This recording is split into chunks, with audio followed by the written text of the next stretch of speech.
கர்த்தருடைய பரிசுத்த ஸ்தோத்திரம். ස්වාමීන් වහන්සේගේ ශුද්ධ නාමයට ස්තුති தேவன் වේවා. ஒரு புதிய நாளை கொடுத்திருக்கிறார். දෙවියන් වහන්සේ අලුත් දවසක් දී තිබෙනවා. இந்த புதிய நாளிலும் தேவன் தாமே இந்த நாளிலே நடந்து வருகிறபடி தேவன் நம்மை ஆசீர்வதிப்பாராக. මේ අලුත් දවස තුළ දෙවියන් වහන්සේ අපි ආශිර්වාද කරන පිණිස பாடின பாடல்களூடாக தேவன் நம்மை ஆசீர்வதிப்பாராக. ගායපු ගීතිකාවන් තුළින් උන්වහන්සේ අපට ආශිර්වාද කරනවා. வார்த்தையை கேட்கிறதுனாலே நம்மை ஆசீர்வதிப்பாராக. වචනේ අසන නිසා උන්වහන්සේ අපට ආශිර්වාද කරනවා. அதன்படி செய்கிறபடியால ஆசீர்வதிப்பாராக. ඒක ක්‍රියාත්මක කරන නිසා ආශිර්වාද කරනවා. இயேசுவின் நாமத்தினால் ஜெபிக்கிறேன் நல்ல பிதாவே. යේසුස් වහන්සේගේ නාමයෙන් යාඥා කරන යාපත් පියාණනේ. ஆமென். ආමේන්. அல்லேலூயா. හalleluya. என்னுடைய பிரசங்க தலைப்பானது මගේ දේශනාවේ මාතෘකාව பரிசுத்த ஆவியானவரே. ශුද්ධාත්මයන් වහන්සේ. ஆகவே நாங்கள் வாசிப்போம் அப்போஸ்தலர் புத்தகம் 8ஆம் அதிகாரம் 15 16வது வசனங்கள். අපි ක්‍රියා 8 වෙනි පරිච්ඡේදයේ 8 සිට 8ஆம் அதிகாரம் 15 தொடங்கி 16 வரை. ක්‍රියා 8 15 සිට 16 දක්වා. இவர்கள் வந்தபோது அவர்களில் ஒருவனும் பரிசுத்த ஆவியை பெறாமல் கர்த்தராகிய இயேசு கிறிஸ்துவின் நாமத்தினாலே ஞானஸ்நானம் மாத்திரம் பெற்றிருக்கிறவர்களாய் கண்டு அவர்கள் பரிசுத்த ஆவியை பெற்றுக்கொள்ளும்படி அவர்களுக்காக ஜெபம் பண்ணி. சிங்களத்தில் வாசி.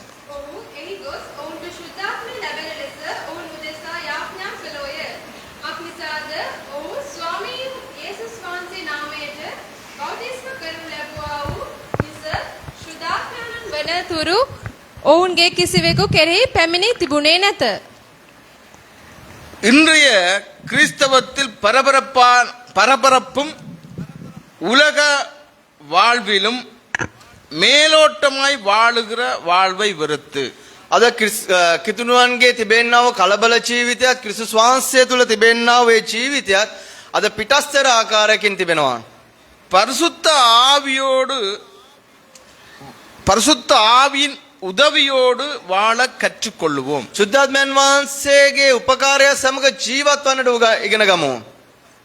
பரிசுத்த ஆவியால் வழிநடத்தப்படுகிற நாம் සුද්ධාත්මයන් වහන්සේ තුලින් මඟ පෙන්වන අප பரிசுத்த ஆவியின் கிரிகைகளுக்கு முக்கியத்துவம் கொடுத்து நடப்போம். සුද්ධාත්මයන් වහන්සේගේ ක්‍රියාවල් වලට මුල් තැන දෙමින් අපි ඇසිරෙමු. அல்லேலூயா. ஹalleluya. கர்த்தர் நல்லவர். ස්වාමීන් වහන්සේ ආපාත්. அங்கே சங்கீதக்காரன் இப்படியாக எழுதி இருக்கிறான். சங்கீதம் 51 ගීතිකා පොතේ මේ ආකාරය ලියා තිබෙනවා. ගීතවල 50 වෙනි පරිච්ඡේදය 10 தொடங்கி 12 வரை வாசிப்போம். 10 සිට 12 දක්වා අපි කියවමු. சங்கீதம் ගීතවල 51 51 වෙනි පරිච්ඡේදය 10 தொடங்கி 12 வரை. 10 සිට 12 දක්වා.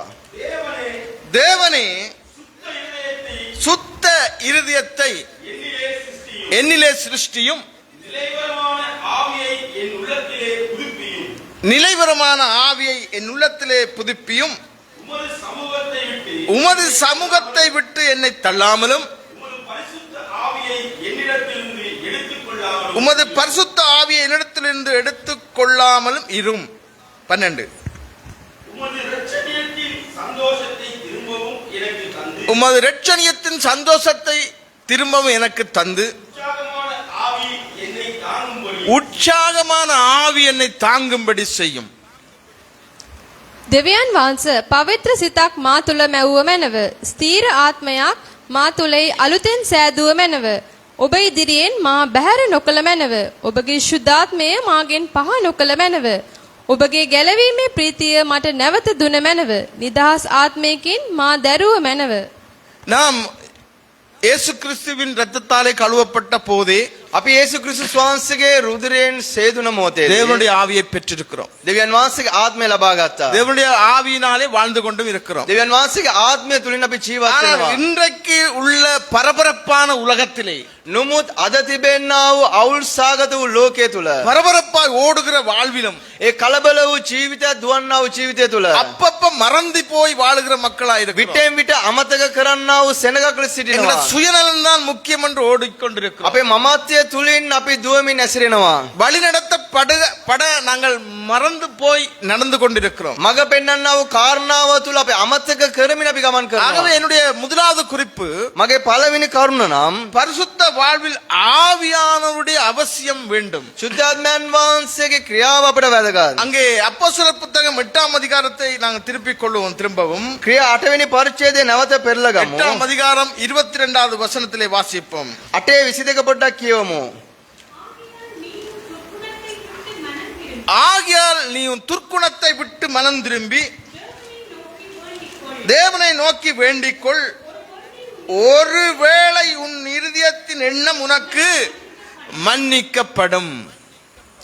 ඒ නිසා නුඹේ සිතේ කල්පනාව නුඹට කමා කරනු ලැබුවේදෝ කියා බලන පිණිස නුඹේ මේ දුෂ්ටකම නිසා පශ්චාත්තාපව ස්වාමින් වහන්සේට යාඥා කරන්න.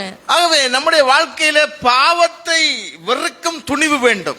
අපගේ ජීවිතයේ පාපේ එපා කරන්නා වූ ධෛර්යමත්කම අවශ්‍යයි. பாவத்தை வெறுக்கிற துணிவு.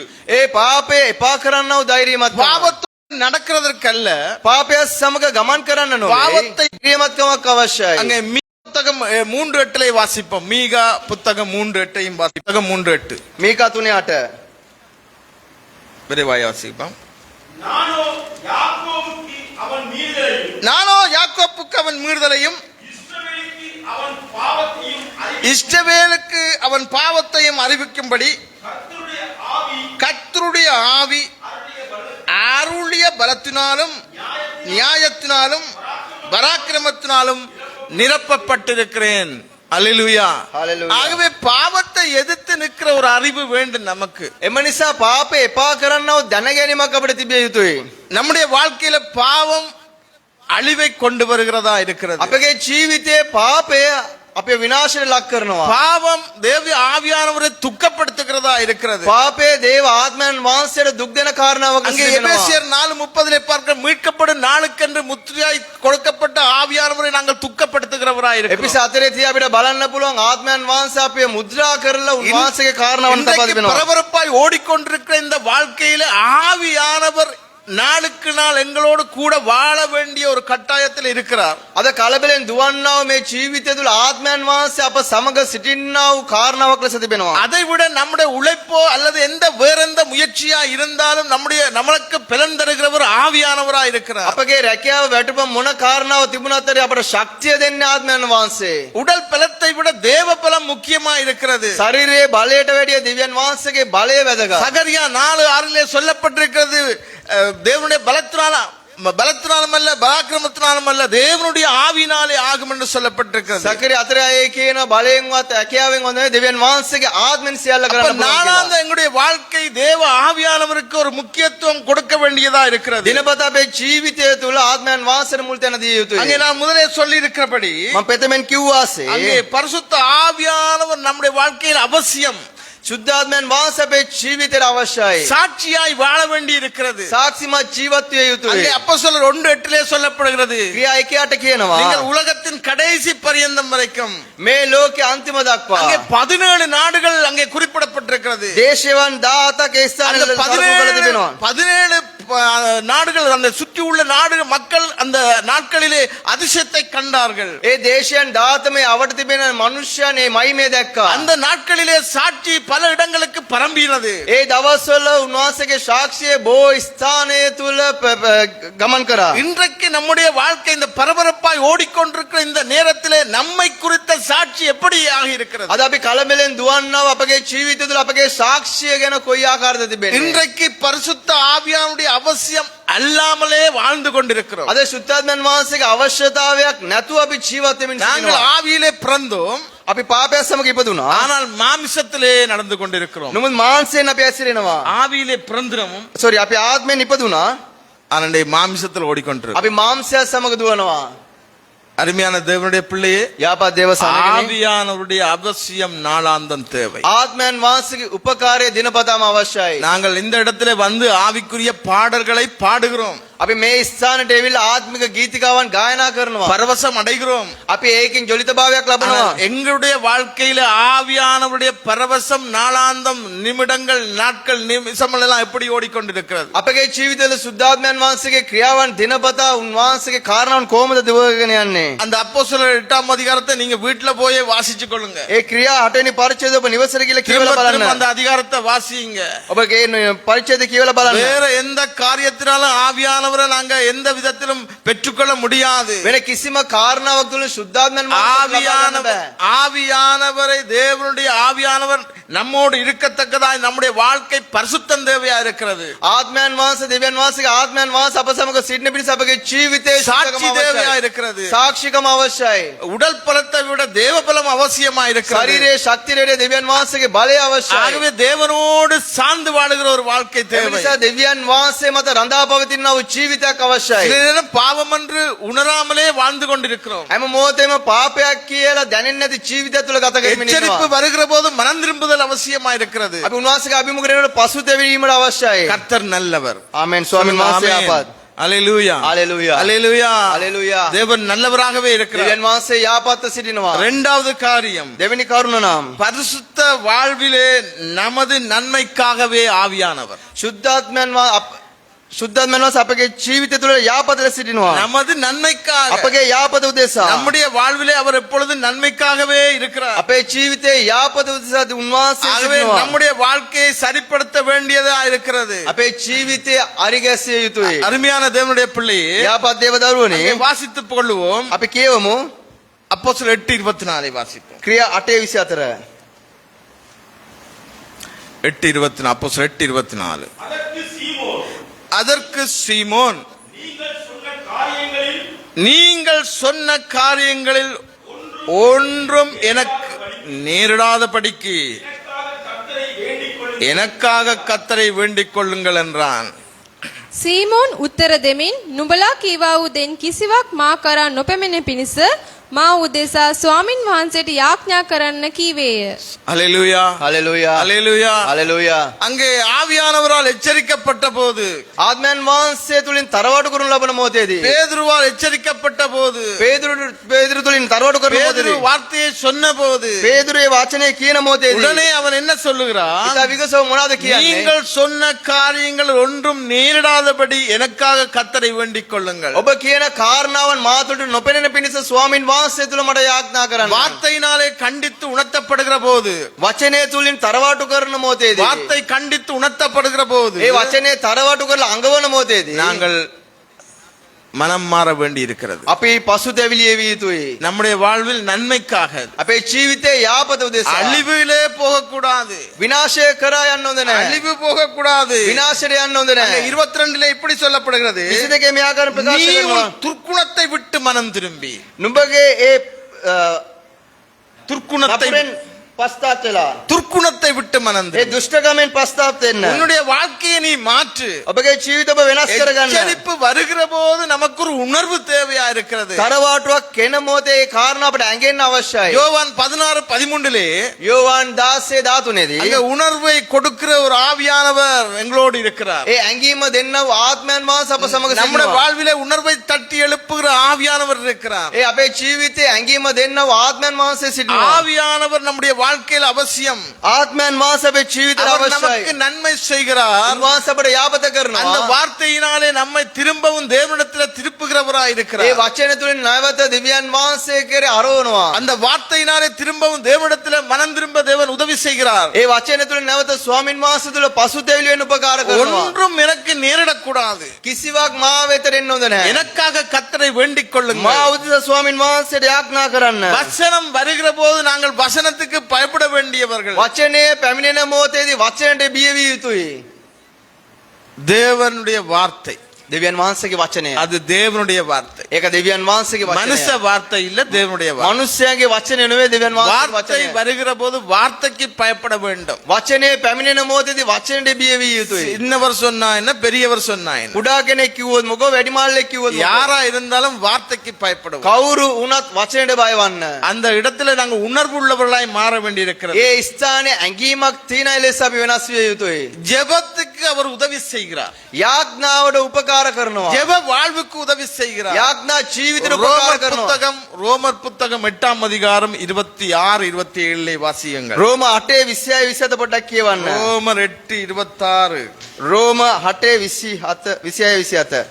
அந்தபடியே அந்தப்படியே ஆவியானவர் ஆவியானவரும் நமது பலவீனங்களில் நமக்கு உதவி செய்கிறார். ஏற்றபடி செய்ய வேண்டிய நாம் ஏற்றபடி வேண்டிக் கொள்வது என்னதென்று அறியாமல் இருக்கிறபடியால் ஆவியானவர் தாமே வாக்கு கடங்கா பெருமூச்சுகளோடு நமக்காக வேண்டுதல் செய்கிறார். அங்க 27வது வசனத்தை வாசிப்போம். ஆவியானவர் தேவனுடைய சித்தத்தின்படியே பரிசுத்தவான்களுக்காக வேண்டுதல் செய்கிறபடியால் இருதயங்களை ஆராய்ந்து பார்க்கிறவர் ஆவியின் சிந்தை இன்னதென்றும் அறிவார். சொல்லுங்க அல்லேலூயா. කියන හalleluya. அல்லேலூயா. හalleluya. 26 සිංහලத்தில் வாசிப்போம். එලෙස ආත්මයාණන් වහන්සේත් අපගේ දුර්වලකම් වලදී උපකාර කරනසේක මක් නිසාද යුතු ලෙස යාඥා කරන්නට අපි නොදනිමුව. නමුත් ආත්මයාණන් වහන්සේ කියා නොහැකි කෙඳිරි ගෑම් වලින් අප උදෙසා நம்முடைய பலவீனங்களிலே நாங்கள் விழுந்து போக விட மாட்டார். අපගේ දුර්වලකමෙන් අපි වැට යන පිණිස උන්වහන්සේට அதனாலே දෙන්නේ නැහැ. உணர்வை கொடுக்கிறார். එම නිසා අපට ඇඟීමක් දෙනවා. அதனாலே ஒரு ஜெபத்தை ஏறெடுக்க ඒ பண்ணுகிறார். නිසා යාඥාව அவர் පිළිගන්නවා. வாக்கு கடங்கா பெருமூச்சுக்களோடு விண்ணப்பம் பண்ணி கொண்டிருக்கிறார். උන්වහන්සේ සුසුල්ලෑමත් සමග යාඥා කරමින් සිටිනවා. அவர் இருதயங்களை ஆராய்ந்து பார்க்கிறவர். අදවත් විමසා දැන සිටිනවා. அவர் நம்முடைய சிந்தையை அறிந்து கொள்கிறவராய் උන්වහන්සේ අපගේ இருக்கிறார். කල්පනාවන් දැන සිටිනවා. நாம் ஜெபத்துல இருக்கிற போது தேவன் அதை செய்து முடிக்கிறவராய் இருக்கிறார். අපි යාඥාවෙන් සිටින මොහොතේ උන්වහන්සේ එය කළ නිම ஜெபத்துக்கு කරනවා. அவர் உதவி செய்கிறார். යාඥාවට උන්වහන්සේ උපකාර කරනවා. உடனே அந்த மகன் அவர் என்ன சொல்லுகிறான்? ඉතා විගස ඒ පුද්ගලයා මොනවද කියන්නේ? சீமோன் என்ன சொல்லுகிறான்? සීමොන් පේතුරු මොනවද කියන්නේ? நீங்கள் சொன்ன காரியங்களில் ஒன்றும் நேரிடாதபடிக்கு. ඔබ කියන කාරණාවක් කිසිවක් නොපෙනෙන පිණිස. அப்படின்னா அந்த இடத்துல அவன் உணர்ந்துட்டான்.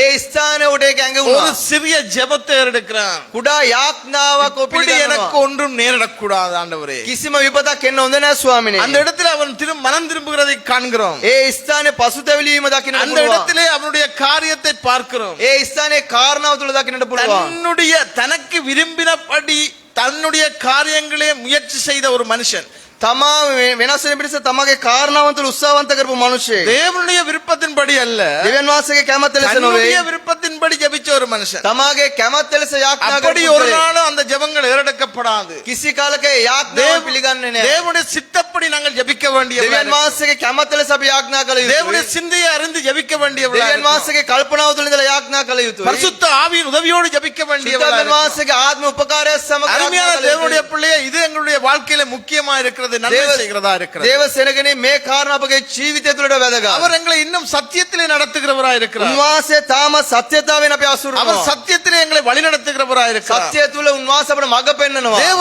ஆவியானோர் யோவான் புத்தகத்தில் எழுதி இருக்கிறது, அவர் சத்தியத்திலே அவர் வழி நடத்துகிறவர். දේව ආත්මයන් වහන්සේ යෝவான் පොතේ ලියා දෙන ප්‍රකාර උන්වහන්සේ සත්‍යතාවය අපි ஆகவே අසුරනවා. வார்த்தையை நாளுக்கு நாள் நாங்கள் தியானித்து வாழுகிற வாழ்க்கை நமக்கு அவசியம். එම නිසා ජීවිතය තුළ වචනේ දිනපතා මෙනෙහි කරනව ජීවිතයක් අපට අවශ්‍යයි. ஆவியானுடைய வழிநடத்தல் நமக்கு அவசியம். ආත්මයන් වහන්සේගේ මඟ පෙන්වීම අපට අවශ්‍යයි. நம்முடைய வாழ்க்கையில் அவர் நன்மை செய்கிறவராய் இருக்கிறார். අපගේ ජීවිතයේ උන්වහන්සේ යාපත කරනවා. அருமையான தேவனுடைய பிள்ளையே, යාපත් දේව සෙනගනේ. மீட்கப்படும் நாளுக்கென்று நமக்கு கொடுத்த ஆவியானவரை துக்கப்படுத்தாதபடி வாழுவோம். මුදව ගන්නාතුරු අපට දුන්නව ආත්මයන් වහන්සේට දුක් නොදෙන ජීවිතයක් ගත කරමු. துக்கப்படுத்தாதபடி வாழ கற்றுக்கொள்ளுவோம். දුක් නොදෙන ජීවිතයක් ගත කරන්න අපි පිළිගමු.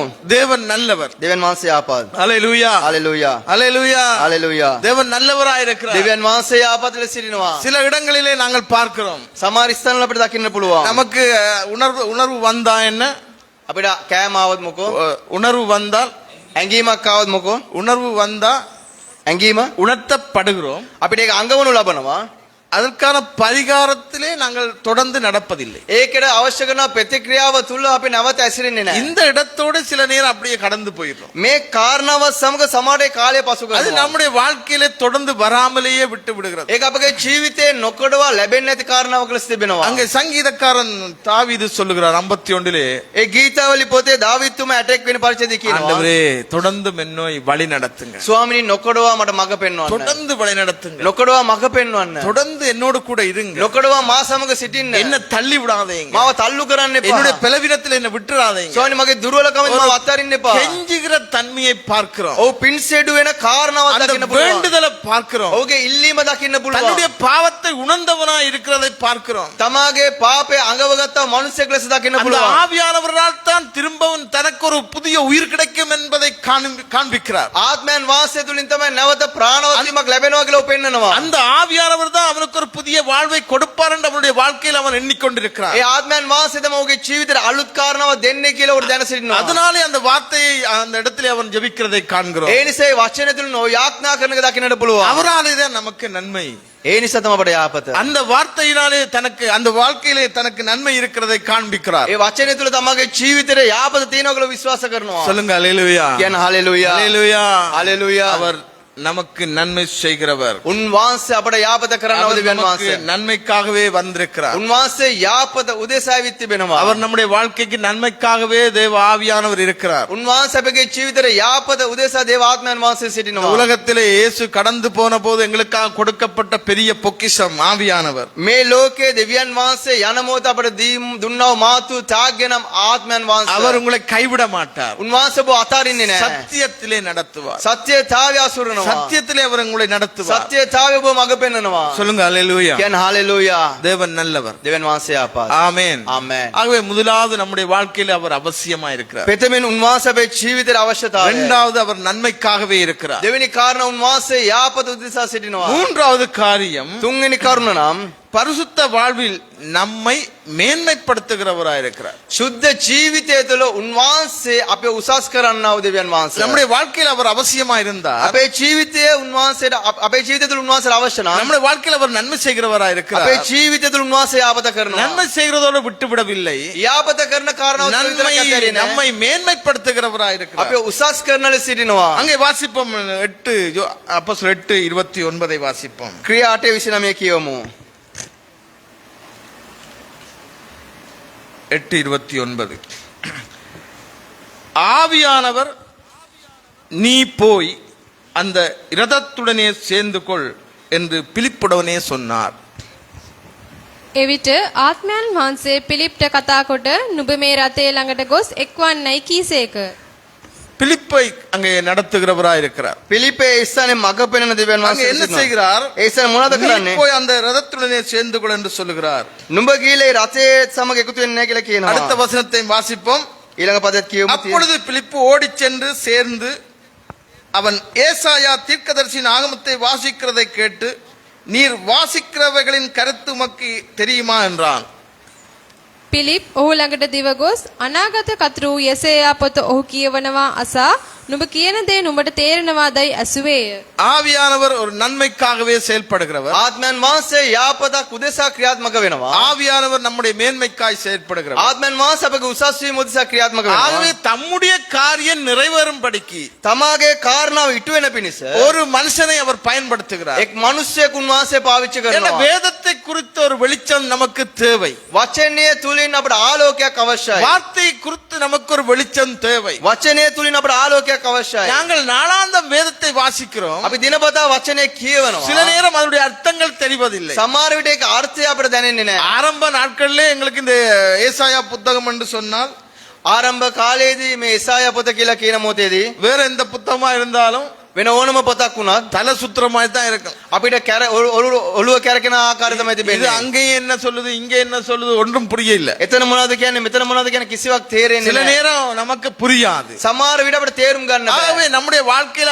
ஆவியானவர் நம்முடைய வாழ்க்கையில வசனங்களை தெளிவுபடுத்துகிறார், விளங்கப்படுத்துகிறார், அதன்படி நடத்துகிறார். එම නිසා ආත්මයන් වහන්සේ වචන අපිට එළිදරව් කරනවා. ඒකට අපිට තේරුම් කරලා දෙන උන්වහන්සේ අපිට මඟ පෙන්නනවා. தெரியாது, சில காரியங்கள் விளங்காது. සමහර කාරණාවන් අපිට තේරුම් ගන්න බෑ, දන්නේ ஆகவே නැහැ. அதற்காக ஒரு மனிதனை கொண்டு வருகிறவராயிருக்கிறார். ඒ උදෙසා මිනිසෙක්ව රැගෙන එන ස්වාමින් වහන්සේලා සිටිනවා. அதற்காக ஒரு பிரசங்கியை கொண்டு வருகிறார். ඒ උදෙසා දේශකෙක්ව රැගෙන එනවා. வார்த்தையை படிப்பிக்கிற போதகர்களை கொண்டு வருகிறார். වචනේ උගන්වන්නා වූ පාලකවරයෙක්ව ගෙන එනවා. நாளாந்து அந்த வார்த்தையினூடாக நம்மை படிப்பித்து மேன்மைப்படுத்தி கொண்டிருக்கிறார். දිනපතේ වචනේ උගන්වමින් අපි උසස් කරමින් ඉන්නවා. ஆகவே நம்முடைய வாழ்க்கையில ஆவியானவர் நம்மை மேன்மைப்படுத்துகிறவராய் இருக்கிறார். එම නිසා ආත්මයන් වහන්සේ අපේ ජීවිත උසස් කරන அங்கே දෙවියන් වහන්සේලා සිටිනවා. 8:31 இப்படி எழுதுகிறது. 8:31 මෙලෙස ලියා තිබෙනවා. அதற்கு அவன், ஒருவன் எனக்கு தெரிவிக்காவிட்டால் அது எனக்கு எப்படி தெரியும் என்று சொல்லி பிலிப்பு ஏறி தன்னோடு உட்காரும்படி அவனை வேண்டிக் கொண்டான். ரதத்திலே ஓடிக்கொண்டிருக்கிற ஒரு காரியம், ரதத்திலே ஒருவர் வாசிச்சு கொண்டு போறார் ஏசாயா புத்தகத்தை. ඒ රථය තුල එක් මිනිසෙක් එසායා පොත කියවමින් යනවා. வாசிக்கிறார், நான் அவருக்கு புரியல. ඔව් කියවනකොට තේරුම් ගන්න බෑ. ஆவியானவர் அங்க பிலிப்பை ஏவுகிறார். ආත්මයන් වහන්සේ පිලිප්පව පොළඹනවා. ஆவியானவர் அவரை ஏவுகிறார். ආත්මයන් වහන්සේ පොළඹනවා. கடந்து போ, அந்த வார்த்தையை அவருக்கு விளங்கப்படுத்து, නුඹ ගිහිල්ලා ඒ වචනය ඌට කියා දෙන්න. அதை சொல்லிக் கொடு, ඒක උගන්වන්න. பிரசங்கி. ඒක දේශනා කරන්න. இந்த காரியம் நம்முடைய விசுவாச வாழ்க்கையில குறைவா இருக்கிறது. මේ කාරණාව අපගේ ඇදිල්ල ජීවිතය තුල අඩුවක් ලෙස තිබෙනවා. விளங்கினாலும் விளங்காது. තේරුම් ගත්තත් තේරෙන්නේ නැහැ. வாசிப்போம், අපි කියවනවා. ஏசாயால இருக்கு, ஏசாயா புத்தகத்தில் எழுதப்பட்டிருக்கு. එසායා පොත ලියා තිබෙනවා. வாசிக்குது, කියවනවා. விளங்க இல்ல. තේරුම් ගන්න බෑ. விளங்காதபடி எல்லாம் அடைக்கப்பட்டு, තේරුම් ගන්න බැරි පිණිස ඒවා වසා තිබෙනවා. அது விளங்கலன்னு சொல்லுவான் ஒருத்தன். එක්කෙනෙක් තේරුම් ගන්න බෑ அது කියලා. ஒருத்தன் சொல்லுவான் தெரியாதுன்னு. එක්කෙනෙක් කියනවා දන්නේ නැහැ කියලා. ஆவியானவர் தேவை, ආත්මයන් වහන්සේ අවශ්‍යයි. பிரசங்கிக்கிறவன் தேவை, දේශනා කරන මනුස්සයෙක් சொல்லிக் අවශ්‍යයි. கொடுக்கிறவன் தேவை, උගන්වන මනුස්සයෙක් අවශ්‍යයි. சத்தியத்தை அறிவிக்கிறவன் தேவை. සත්‍ය ප්‍රකාශ කරන කෙනෙක් அங்கே අවශ්‍යයි. அங்கே வார்த்தையை குறித்து, இயேசுவை குறித்து, தேவனுடைய அன்பை குறித்து ஒருவன் அங்கே சத்தியத்தை சொல்ல வேண்டி இருக்கிறது. යේසුස් වහන්සේගේ ප්‍රේමය, යේසුස් වහන්සේගේ වචනය, යේසුස් ආත්මයන් වහන්සේ ගැන එක්කෙනෙක් ප්‍රකාශ කළ යුතුයි. ஆகவே நம்மை அவர் மேன்மைப்படுத்துவார். එම නිසා උන්වහන්සේ අපි උසස් කරනවා. அங்கே மேன்மைப்படுத்துகிறவராக இருக்கிறார். උන්වහන්සේ උසස් කරන දෙවියන් වහන්සේලා සිටිනවා. 8:35 8:35 அப்பொழுது பிலிப்பு, ரைட், அப்பொழுது பிலிப்பு பேசத் தொடங்கி இந்த தேவ வாக்கியத்தை முன்னிட்டு இயேசுவை குறித்து அவனுக்கு பிரசங்கித்தார். ஹalleluya, හalleluya ஹalleluya, හalleluya. சிங்களம் வாசி. එවිට පිලිප් මුඛය හැර ඒ ලියවිල්ලෙන් පටන්ගෙන යේසුස් වහන්සේ ගැන ඔහුට දේශනා කළේය. ஆமென். வார்த்தையை குறித்து நாம் புரிந்து கொள்ள வேண்டும். වචනය ගැන අපි තේරුම් ගත යුතුයි. வார்த்தையை குறித்து அறிந்து கொள்ள வேண்டும். වචනය අපි දැනගත යුතුයි. அவன் பிரசங்கிக்கிறான், வார்த்தையை குறித்து பிலிப்பு பிரசங்கிக்கிறான். පිලිපේ වචනය ගැන දේශනා කරනවා. வார்த்தையை முன்னிட்டு இயேசுவை குறித்து அவன் பிரசங்கித்தான். ඒ වචන තුලින් යේසුස් වහන්සේ ගැන දේශනා இதிலே කරනවා. இயேசு கிறிஸ்துவை குறித்து எழுதப்பட்டிருக்கிறது சொல்லிக் கொடுக்கிறான். මේ ස්ථානයේ යේසුස් ක්‍රිස්තුස් වහන්සේ ගැන ලියා තිබෙනවා කියලා அவர் ප්‍රකාශ කරනවා. எங்களுக்காய் பாடுபட்டு அடிக்கப்பட்டு ரத்தம் சிந்தி மரித்து மூன்றாம் நாள் உயிர்த்தெழுகிற தேவனான் என்று சொல்லப்படுகிறார். අපෝදිසා ක්‍රීඩා ලැබලා පාරකාල ලැබලා උන්වහන්සේ මැරිලා තුන්වෙනි දවසේ උත්තරන වුණ දෙවියන් වහන්සේ කියලා කියනවා. அவரால் தான் நமக்கு மீட்பு என்று சொல்லிக் கொடுக்கிறார். උන්වහන්සේ තුලින් අපිට ගැලවීම කියලා කියා දෙනවා. ஆகவே அருமையான தேவனுடைய பிள்ளையே, එම නිසා යාපත් දේව දරුවනේ இன்றைக்கும் பரபரப்பாய் ஓடிக்கொண்டிருக்கிறோம். අදලත් අපි කලබල ජීවිතයක් දුවමින් සිටිනවා. பரபரப்போடு ஓடிக்கொண்டிருக்கிறோம். අපි කලබලෙන් දුවගෙන ඉන්නවා. என்னென்று விளங்க இல்ல. කුමක්ද කියලා තේරුම් ගන්න බෑ. வாழ்வு அப்படியே ஓடிக்கொண்டிருக்கிறது. අපේ ජීවිතය ලෙස දුවනවා.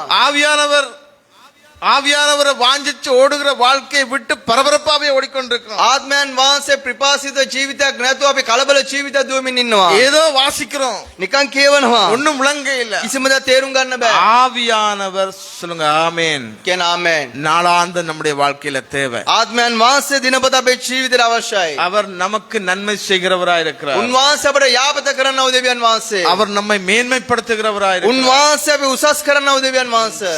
நம்முடைய வேலை செய்கிற தலங்களா இருக்கலாம், අපි රැකියා කරන ස්ථාන වෙන්න පුළුවන්. நம்முடைய நாளாந்த பயணத்திலே யாரையாவது காண்கிறவர்களா இருக்கலாம், අපගේ දිනපතා ගමනේදී කවුරු දැනගන්න පුළුවන්. அல்லது நம்முடைய வீட்டிற்கு வருகிற எந்த விருந்தாளியா இருக்கலாம். අපගේ නිවසට පැමිණෙන්නව අමුත්තන් වෙන්න පුළුවන්. நாங்கள் அப்படியே அவர்களை விட்டுவிட முடியாது. අපි එලසින් උන් අතාරින්න බෑ. நாம் தேவனாலே பரிசுத்த ஆவினாலே ஏவுகிறபடி அவர்களுக்கு எப்படியாவது இயேசு கிறிஸ்துவுடைய வார்த்தையை குறித்து சொல்ல வேண்டியவர்களா இருக்கிறோம். අපි දෙවියන් වහන්සේ සුද්ධාත්මයන් වහන්සේ පොළඹන ප්‍රකාරයට යේසුස් වහන්සේ ගැන උන්ට සත්‍යතාවය ප්‍රකාශ කළ යුතුයි. ஆமென். ආමේන්. அல்லேலூயா. හalleluya. அது மாத்திரமல்ல, ඒ විතරක් නොවේ. பரிசுத்த ஆவியானவர் வரப்போகிற காரியங்களை அறிவிக்கிறவராகவும் இருக்கிறார். සුද්ධාත්මයන් වහන්සේ එන්නා වූ කාරණාවන් උන්වහන්සේ දන්නන දෙවියන් වහන්සේ ලෙස සිටිනවා. நடக்க போறதை அறிவிக்கிறார். සිදුවෙන දේවල් උන්වහන්සේ එළිදරව් කරනවා. நடந்து கொள்ள போறதை அறிவிக்கிறார். සිදුවෙන්න යන්නා වූ කාරණා උන්වහන්සේ එළිදරව් කරනවා. ஆவியானவருடைய கரத்திலே இருக்கிறது நம்முடைய மேன்மை. ආත්මයන් වහන්සේගේ දෑතේ තිබෙනවා අපගේ උසස් ஆகவே වීම. ஆவியானவர் இல்லாம நம்முடைய வாழ்க்கையை நாம் ஒன்றும் செய்ய முடியாது. ආත්මයන් වහන්සේ නැතුව අපගේ ජීවිතේ කිසිවක් කරන්නට බෑ. நம்முடைய பலத்தினால் ஒன்றும் இல்ல, අපගේ බලයෙන් කිසිවක් නැහැ. தேவனுடைய பலத்தினாலே ஆகும். දෙවියන් වහන්සේගේ බලයෙන් අපට සියල්ල පුළුවන්. அல்லேலூயா. හalleluya. கர்த்தர் நல்லவர். ස්වාමීන් වහන්සේ යාපා. ஆமென். வரப்போகிறதை அறிவிக்கிறவர். පැමිණෙන්න තියෙන කාරණා උන්වහන්සේ එළිදරව් කරනවා. அருமையான தேவனுடைய பிள்ளையே, යාපත් දේව දරුවනි முக்கியமாக වැදගත් ලෙස கவனித்துக் கொள்ளுங்க. ඔබ අවධානය යොමු කරන්න. கிறிஸ்தவத்துல இன்று பரபரப்பும் அவசரமும் தான் பெருசு. කිතුණු ජීවිතය තුළ කලබල වූ අදිස් වූ ජීවිතය තමයි අවශ්‍ය. மேலோட்டமான வாழ்வு. පිටස්සර උඩින් යනවා වූ ජීවිතය. இதை விட்டுட்டு මේක අතහැරලා பரிசுத்த வாஞ்சை, සුද්ධ වූ පිපාසයක්, காத்திருப்பு, බලා සිටීම, ஜெபம், යාඥාව, வேத வசனத்தின்படி දේව වචනේ ප්‍රකාරයට பரிசுத்த ஆவியினால் நடத்தப்பட සුද්ධාත්මයන් වහන්සේ තුළ මඟ පෙන්වනු ලබන தேவனிடத்தில் நாங்கள் உதவியை கேட்டுக்கொள்வோம், දෙවියන් වහන්සේගෙන් උපකාරය අයදිමු. உதவியை பெற்றுக்கொள்வோம். උන්වහන්සේ තුළ උපකාරය ලබා ගමු. தேவன் நம்முடைய வாழ்க்கையில දෙවියන් වහන්සේ අපේ ජීවිතය තුළ அவர் அவசியம் උන්වහන්සේ අවශ්‍යයි. நன்மை செய்கிறார், යාපත කරනවා. நம்மை மேன்மைப்படுத்துகிறார், අපිව උසස් කරනවා. எந்த இடத்திலும் மேன்மைப்படுத்துவார். සෑම තැනකම උන්වහන්සේ උසස් කරනවා. அவரோடு நடக்கிற போது நம்மை நடத்தி கொண்டே இருப்பார். උන්වහන්සේ තුළ මඟ පෙන්වන මොහොතේ උන්වහන්සේ අපටත් මඟ පෙන්වනවා. ஆகவே இந்த காரியங்களுக்காய் நாங்கள் தொடர்ந்து வாஞ்சிப்போம். එම නිසා මේ කාරණාවන් උදෙසා නොකඩවා අපි පිපාසිතව සිටමු. இயேசுவின் நாமத்தினால் ஜெபிக்கிறேன் நல்ல பிதாவே. යේසුස් වහන්සේගේ නාමයෙන් යාඥා කරනවා යාවත්